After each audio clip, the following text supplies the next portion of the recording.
Olá, sejam muito bem-vindas e muito bem-vindos. Esse é o Pod Doutoras, o podcast que fala sobre os direitos das mulheres de uma forma mais simples, descontraída, mas com informação de muita qualidade. Eu sou a Hanna Guimarães e junto comigo, novamente, Karen Machado, Marina Sanches, e estamos iniciando a nossa segunda temporada. Se você está só ouvindo a gente, depois confere lá no YouTube o nosso novo cenário, que tá bonitão. Muita coisa.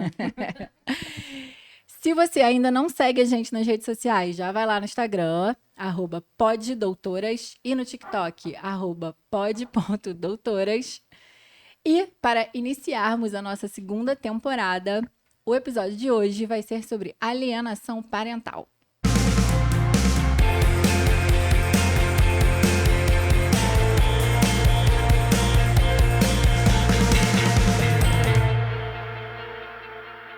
Nesse nosso episódio sobre alienação parental, que é um tema extremamente polêmico, como todos, né, que a gente fala, a gente vai trazer um pouquinho da história, né, do que é a síndrome de alienação parental, como essa lei veio surgir aqui no Brasil e o dia a dia dessa lei, né? Por que que somos as três, inclusive muitas outras advogadas e advogados, contra essa lei? E por que que tem um movimento aqui no Brasil para revogação dessa lei? Então, eu tô com a minha colinha aqui hoje. Se você tá assistindo a gente pelo YouTube, você tá vendo aqui no papel, é porque a gente não quer passar informação errada, né? Obviamente. Então, tô com a minha colinha aqui. E aí, eu acho interessante a gente começar falando o que é síndrome de alienação parental. E aí, eu vou ler, tá, gente? Peço licença para poder dar a informação correta. A síndrome de alienação parental, ou SAP, que é a sigla, né, SAP, foi definida na década de 1980 pelo psiquiatra e perito judicial norte-americano Richard Alan Gardner como um distúrbio infantil que acometeria crianças e adolescentes envolvidos em situações de disputa de guarda entre os pais. Na visão do autor, a síndrome se desenvolve a partir de programação ou lavagem cerebral realizada por um genitor, nomeado como alienador, para que a criança rejeite o outro responsável. E aí? Alienador não, né? A gente sabe que é alienadora. Isso. Já tem um gênero, vamos já entrar tem um nisso. gênero, né, nesse sujeito ativo aí dessa suposta síndrome, né? Que a gente não acredita que ela exista. E aí a gente vai entrar nesse mérito envolvendo como foi a criação dessa lei, né? Quem é esse cara? Porque a gente tem que isso, é o senso crítico, né? A gente precisa pensar sobre ela, né? Refletir. Não, e também, assim, a falta de comprovação científica, né? É muito importante, a gente sempre bate nessa tecla, porque Richard Gardner é o único que apresenta essa tal síndrome. Qualquer outro estudo vai se basear no estudo dele, sem nenhuma comprovação de dados empíricos de que isso de fato acontece, né? E aí, por que a gente é contra? Só dando um spoiler. Porque não é isso que acontece na prática, né? Na prática, usa-se essa lei para atingir e violentar mulheres, né? A lei ela é usada única e exclusivamente para isso, né? A gente fala muito aqui, a gente já falou lá na primeira temporada, a gente vai reiterar aqui, que toda a nossa perspectiva em relação a isso é com as leis de gênero. Sim. Porque é como a lei de alienação parental é usada. De fato, para violentar mulheres, de fato, para. Olha só, não estamos falando só de violentar mulheres, nós estamos falando de violentar crianças também e adolescentes. Principalmente. Porque é isso, a gente sai quando o homem, principalmente, muito, sobretudo, né? O homem abusivo não tem mais mecanismos para continuar praticando essa violência contra essa mulher, ele atinge as crianças, que normalmente é o elo mais fraco dessa mulher, né?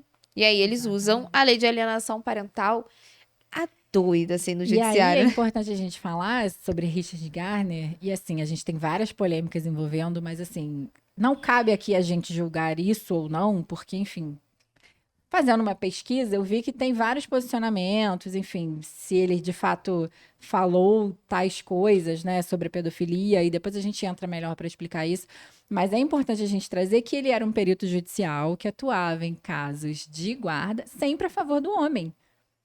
E, ó, pais bem aqui, né? No Brasil, nós temos um monte. Um monte. E não só homens, né? E peritos, não só homens e peritas. E juízes e juízas que, né, Porque, assim, existe a legislação. A gente também não pode dizer que é contra a lei. Existe uma legislação que fala sobre a tal alienação parental. E aí some a síndrome, e aí se fala aqui no Brasil sobre atos de alienação parental. Que esses atos é que acometeriam a criança ou adolescente com a tal síndrome, né? Que não é comprovado, como a gente falou. A medicina não reconhece, a psicologia não reconhece, enfim, não é uma síndrome reconhecida. Mas aí como é que surgiu essa lei aqui no Brasil, né? Por que a gente tem essa tal lei? A demanda para a elaboração da Lei de Alienação Parental, que é de 26 de agosto de 2010, surgiu de associações de pais separados que buscavam reivindicar seus direitos de convívio com seus filhos. A alienação virou lei no Brasil em 2010. A justificativa era de que a legislação protegeria crianças que convivem com pais separados. A justificativa do projeto que originou a lei brasileira traz o trecho de um artigo que cita Richard Gardner diretamente e afirma que a ruptura do casamento pode gerar nas mães, isso aqui é o que ele Sensação informa, de vingança, nas né? mães, uma tendência vingativa.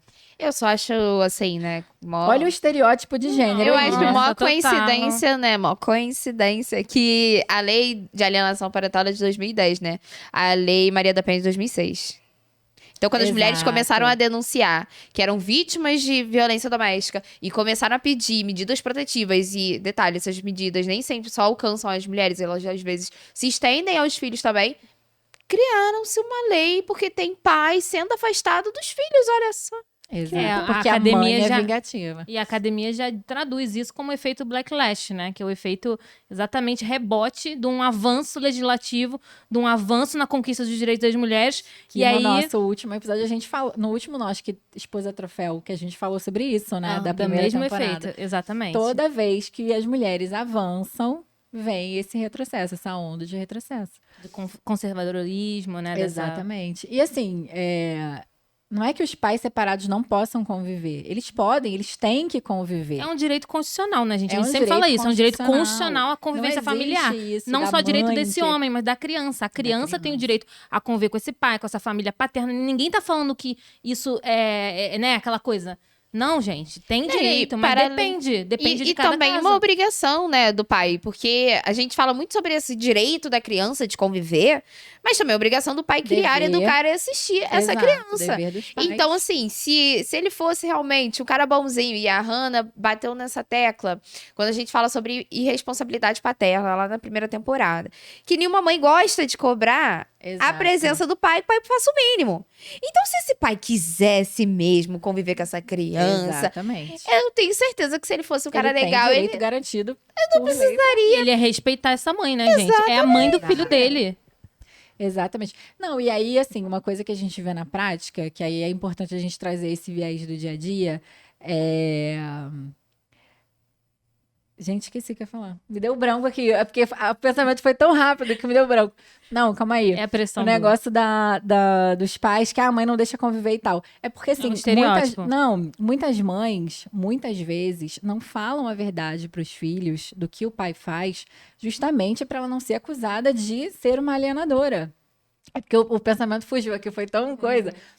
Porque é isso, né? Já virou uma coisa tão senso comum que já existe naturalizamos. nesse próprio- Já naturalizamos. Sabe, porque tem a gente, depois da separação, a gente traz essa sensação de vingança. Não tá aí corroborado com esses Exato. supostos estudos, né? Do Richard Gardner e tudo mais. É. Então, assim, Não, como se a criança, E às vezes- principalmente o adolescente, não tivesse a capacidade de ver o que o pai está fazendo. Não, e às vezes essa mulher, ela só tá realmente querendo Tentando proteger romper. essa criança. Exatamente, romper um ciclo de violência no qual ela é vítima e no qual a criança também é vítima. Porque a gente já falou sobre isso várias vezes, que não tem como o agressor ser bom pai. É. Não tem como a gente manter uma criança na presença de um agressor, de um homem abusivo, não tem a menor condição. Então é óbvio que ele vai ser afastado.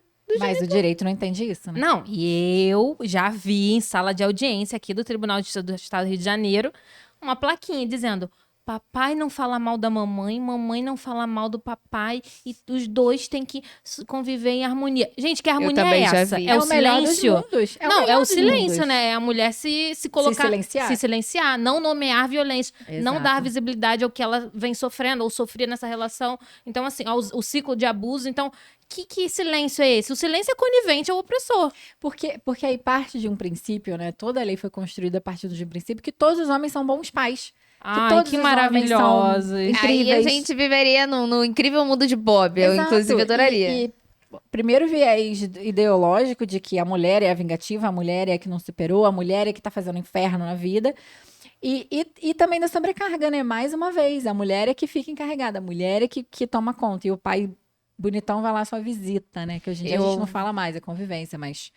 A gente naquela vê época também era- muito comumente a alienação parental ela sendo usada quando a mulher entra com a ação pra regulamentar a convivência. Porque, assim, gente, conversar um negócio aqui. Exato. Tem que regulamentar a convivência, não tem opção. Por quê? Guarda aí convivência. Guarda aí convivência. Porque aquela criança vai ter lá a previsibilidade quando ela vai ficar com o papai, bonitinho, e aquela mulher vai saber quando ela vai poder descansar, estudar, trabalhar, fazer um curso, enfim. Viver ou dormir.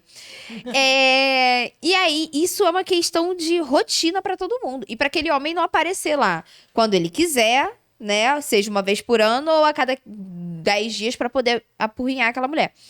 E aí eles vêm com a lei de alienação parental nos processos, falando assim, olha, mas eu não quero ter uma data específica, eu quero ver meu filho quando eu quiser.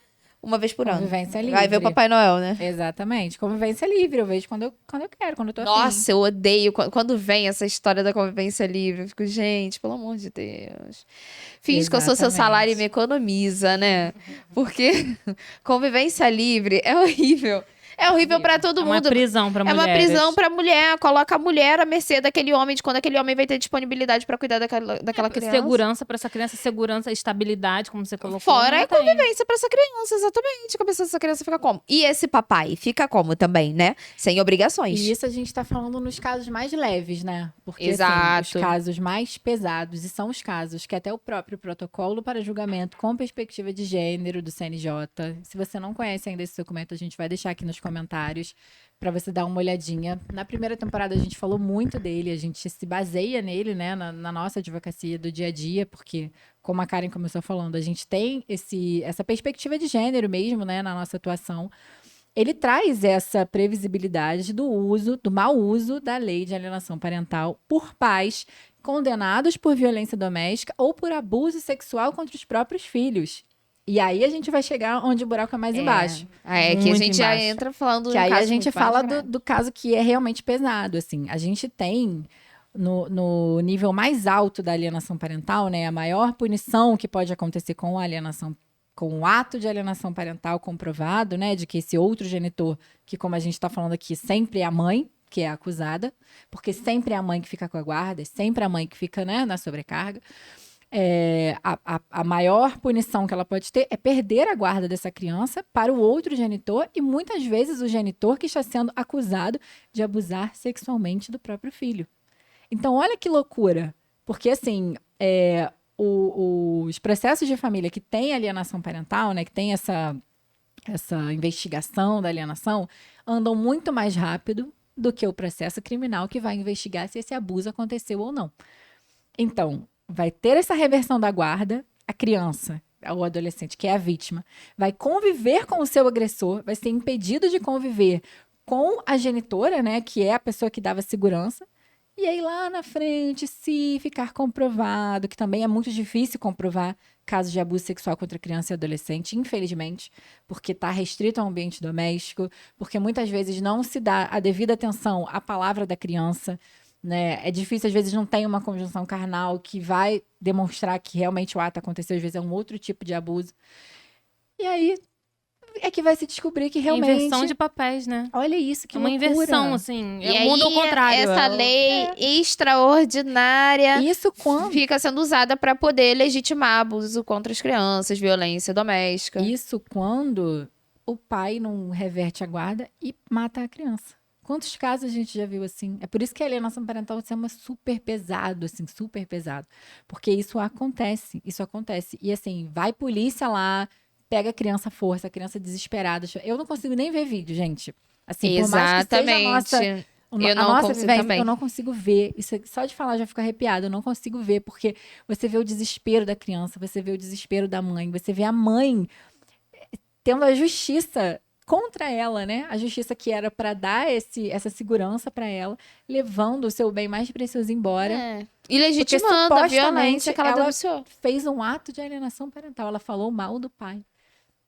Cara, Não, é muito pesado, pesou o clima, mas assim, realmente. Não, é e legitimando difícil. a violência que aquela criança vem sofrendo, legitimando a violência que aquela mulher vem sofrendo.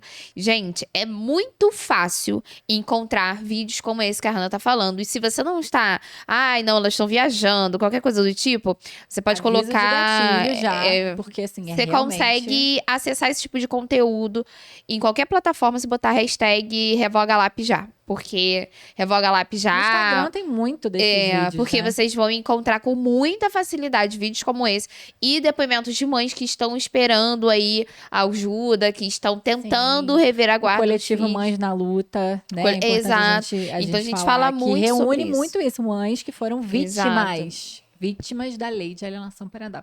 E aqui a gente coloca vítima por isso, porque muitas perderam seus filhos. O pai conseguiu essa reversão da guarda e matou a criança justamente para atingi-la.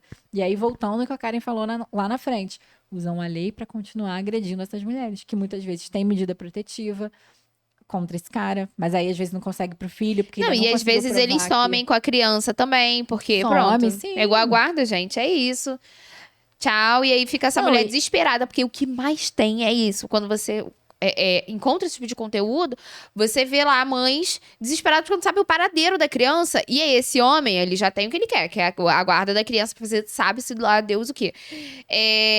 Ele não se curva mais nem ao judiciário, porque o judiciário está andando com ele vai dar. Legitimou. É impunidade, né? Ele, tá Ele vai convicto pegar e que vai sumir com não vai aquela acontecer criança. nada com ele, né? Vai Exato. sumir. E acaba que a guarda, ela é destinada, e a gente fala isso num episódio específico sobre guarda e convivência, voltem lá, porque é um episódio muito, muito bom, né, que a gente abre bastante esse tema, é para aquele genitor que tá mais apto ao exercício da parentalidade. Que aptidão é essa? Que o cara tem medida protetiva, que o cara tá usando dos instrumentos legais para violentar a mulher, você entende? É no mínimo estranho, desarrazoável. E acaba que, mais uma vez, o Rio de Janeiro sempre nesse lugar de polêmica. Uma juíza aqui do Rio de Janeiro falou que o agressor pode ser um bom pai. Isso está gravado, pode procurar aí, coloca no Google. Então, assim, onde estão... cadê o estudo sobre gênero? Cadê o estudo sobre o direito da criança e adolescente? Cadê, né, o aprofundamento Sobre criança e adolescente já seria o Exatamente. suficiente, inclusive, Sim. pra entender que uma criança não vai crescer saudável presenciando o pai batendo na mãe. Impossível. Já isso é comprovado, porque a gente E nem só agressão física também, né? As violências psicológicas, a moral, gente não tá falando né? aqui, né, Quando vem a troca de convivência, ele xingar a mãe, né? É isso, Enfim. é isso. Qualquer falar mal da mãe, né, durante a convivência. Qualquer pesquisa simples que você fizer, você vai. E tem comprovações, né? Tem aí dados de psicólogos e tudo mais, dizendo que as meninas tendem a se relacionar a ter, né? Se enfiarem em relações abusivas, né? E normalizarem isso, naturalizarem o relacionamento abusivo, enquanto os meninos tendem ao quê? A crescer agressivos.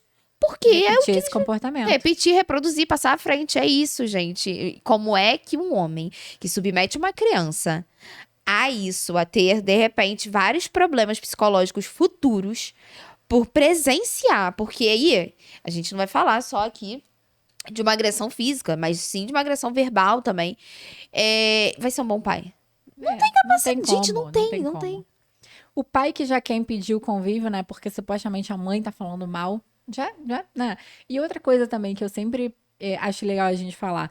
As relações familiares, elas são extremamente complexas. Não tem como a gente simplesmente dizer que, porque falou mal, já está fazendo alienação. Tem que ter uma rede integrada do judiciário, da psicologia, né? Assistente social, para realmente, porque assim, divórcios são difíceis, rompimento dos laços são difíceis, cada um vai começar a ter uma outra vida, né? De repente outras famílias vão estar ali, tem o ciúme do novo relacionamento e tal. Tudo isso é complexo de ser difícil, mas assim, não tem como a gente trazer uma solução simples, que é alienação ou não, perde a guarda ou não, para algo que é tão complexo. E nenhum laudo, né? Não é num estudo laudo, psicossocial vai determinar. Exato. E isso Vamos quem explicar estuda... então como funciona.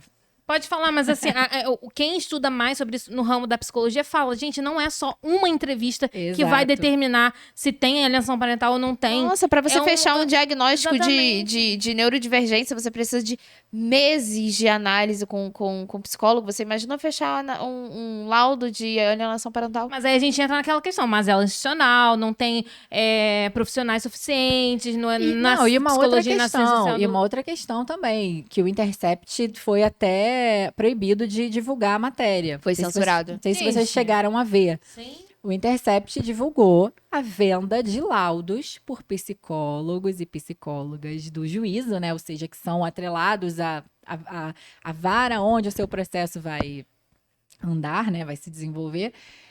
Venda para pais, em favor de pais que acusavam mães da alienação parental. Venda de laudo, ou seja, o dinheiro falando mais alto do que a vida das crianças, do que a vida dessas mulheres.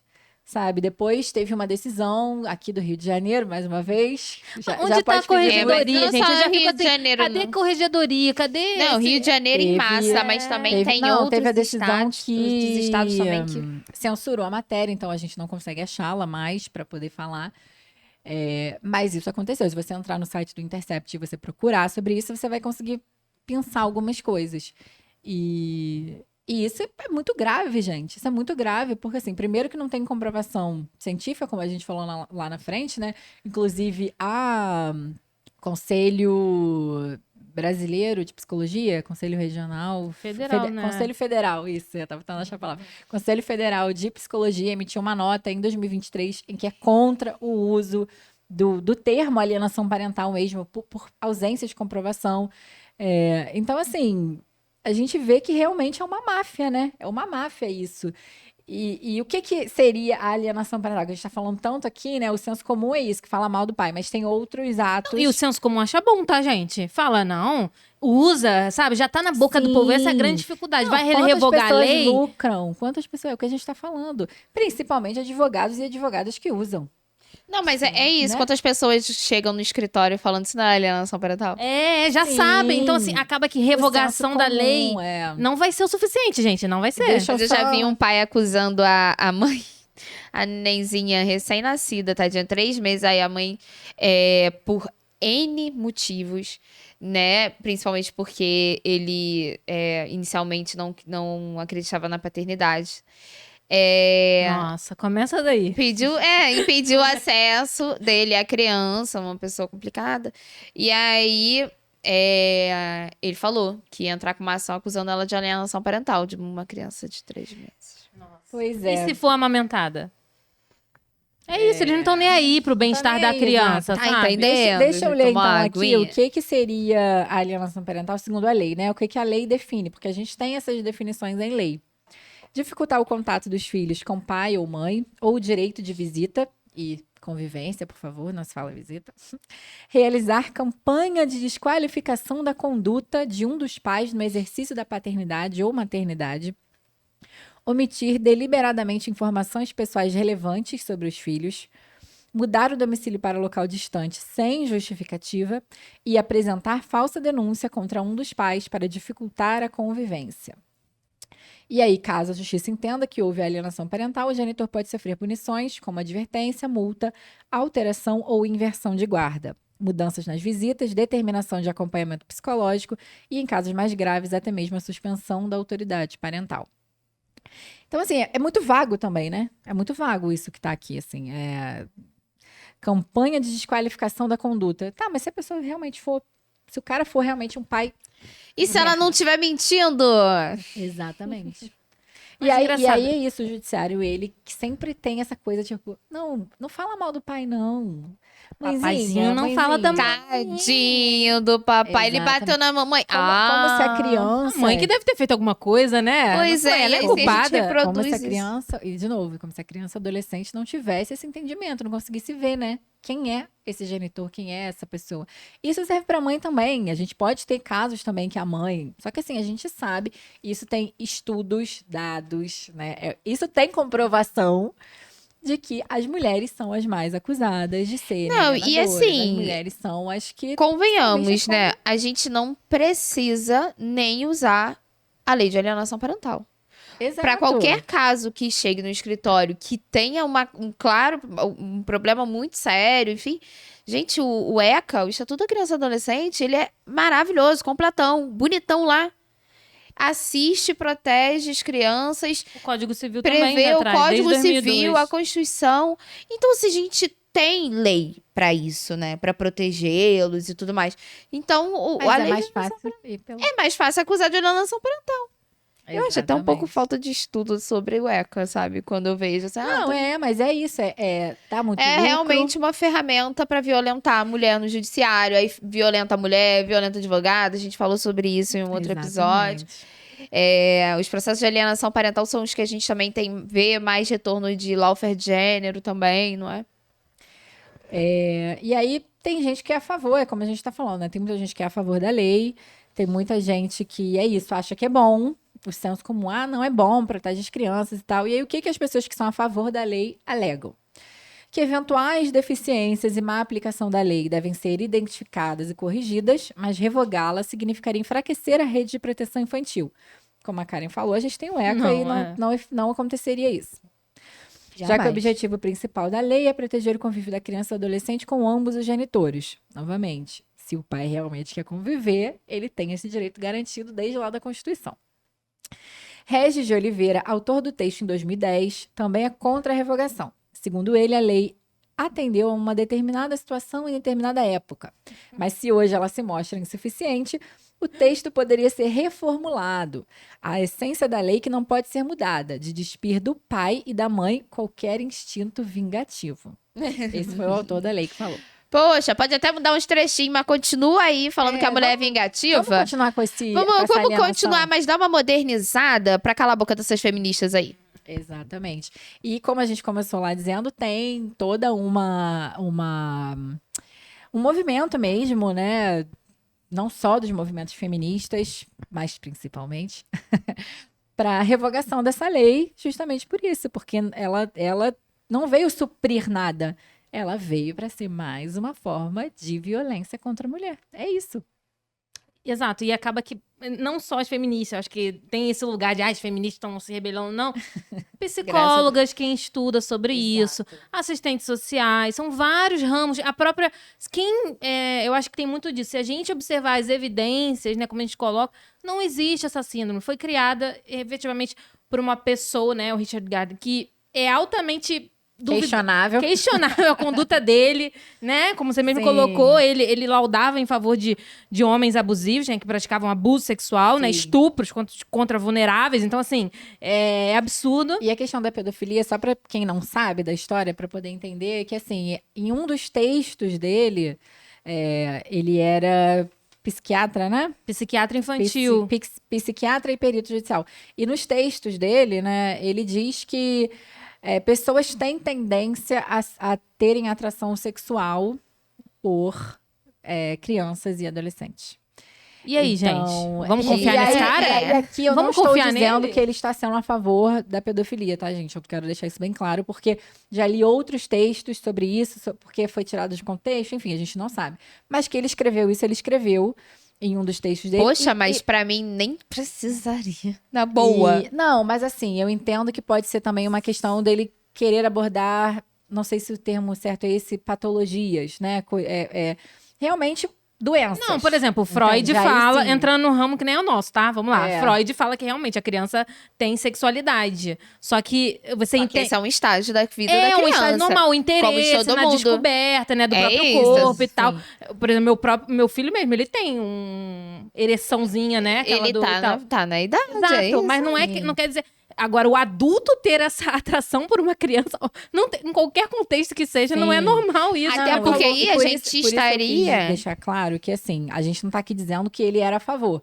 Um dos textos ele fala isso, mas realmente pode ter sido tirado de contexto, né, para colocarem ele nesse papel. Mas que ele escreveu isso, ele escreveu. Por isso que tem toda essa questão. Eu acho que essa questão contra de atribuir uma patologia a essa suposta, né, atração sexual e tal, é o que dizem que o pedófilo é doente. Não, gente, ele não é doente, ele é uma pessoa adulta capaz e que sabe o que tá fazendo. Isso aí E que seria ele bom é para um outro episódio a gente falar, né? Mas assim, Mas assim, não, mas só pra, né, contextualizar aqui que ele tende a trazer uma patologia para um crime. Justificando. E aí fica estupros. muito fácil, né, dizer Não, que mas era... o crime é você ter alguma coisa com a criança. Sim, exato, é isso que eu tô falando, que Porque é uma a patologia. atração em si não é um crime. Se a pessoa for pedófila, a pessoa nunca praticar nada contra nenhuma criança, ela não vai ser presa. Sim, lógico, Mas né? qual a chance dele ficar só nessa atração? Você entende? Ele vai acessar conteúdo de pornô infantil. Ele sim, vai isso fazer, comete vai na crime Deep isso Web. já é ele crime. vai fazer.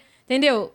Bom, gente, vamos deixar para Vocês querem que a gente fale sobre isso? Tragam um pra uma tema psiquiatra. pesado porque também. aqui é assim, gente. A gente tem. Então, Bota a antes boca da no gente trombone. terminar o nosso episódio, acho que é muito importante, mesmo que a gente seja a favor da revogação, que a gente vá lutar por isso, vamos trazer aqui só algumas coisas para as mães se protegerem de uma suposta... Mecanismos, né, de uma proteção. suposta acusação de alienação parental. Ah, O que eu que vocês começo. sugerem? Regulamenta a guarda e convivência. Isso, também Eu tenho falaria uma pra isso. falar. Gente, nunca impeça a convivência do pai Isso. dizendo eu não deixo, porque eu não quero. Não é assim. Gente, pelo amor de Deus, fala assim, a criança está doente, enfim, não será Sim, possível tem nesse um dia, outro pode ser nesse compromisso. dia. Entendeu? Fundamenta, justifica. Exatamente. Exato. Tem doente, tem alguma coisa da escola, porque se você falar que eu não quero, porque não sei o quê, Vira uma vai dar arma vai dar contra ruim. você. Vai dar Exato. problema. É a prevenção. E aí, assim, algum indício de maus tratos contra a criança, algum indício de abuso sexual contra a criança, a gente sabe que acho que é o maior pavor, né, de nós enquanto mães, é que isso aconteça. Mas tá vendo, ele tenta reunir provas, por mais difícil que seja, peça ajuda pra alguém, né? Seja alguém indo no da sua hospital família. pra fazer um ban, ou seja indo na Conselho delegacia, que é mais tutelar, difícil, né? delegacia. Ban é boletim de atendimento médico. Tudo bom? Ou no hospital, que aí o médico vai ter capacidade pra ali Exato. verificar os ferimentos Reúne e tal. prova, o mais importante Prova, é isso, exatamente. reúne prova. Ou, indo na ADCAV, que é a delegacia da criança, só que a gente Conselho sabe... tutelar também. Conselho tutelar, só que a gente sabe que a Não, mas delegacia aí a cereja do bolo é o seguinte: contrata um advogado especialista. Também. Nem que seja pra consultoria, eu vou procurar defensoria pública depois, porque eu não tenho condições de arcar. Paga só aquela consulta com aquela advogada especialista pra ver. Porque, de repente, você até consegue, né, pagar de outro jeito, mas Exato. contrata uma advogada pra poder te explicar melhor. Porque aqui a gente tá falando de uma maneira muito genérica. Sem adentrar nos casos específicos. Mas aí lá, olhando as provas, vendo o que consegue fazer, nós, enquanto advogados, conseguimos uma melhor estratégia, até pra poder orientar individualmente. não é uma receita de bolo, né? Exato. Nenhum. Exatamente. O direito em si, ele não é uma receita de bolo, em hipótese alguma, né? Pode ser o direito contratual lá. Se tiver um belazinho, acabou. Bom, pessoal, chegando ao fim, nosso primeiro episódio da segunda temporada. Se você gostou, já deixe seu like, se inscreva no canal, siga a gente nas redes sociais, Instagram, @poddoutoras, TikTok, @pod.doutoras. Se você quer parte 2, porque a gente ainda tinha mais coisa para falar, porque a gente sempre tem muita coisa para falar, pede aqui nos comentários. E é isso, até o próximo. Até o próximo, viu?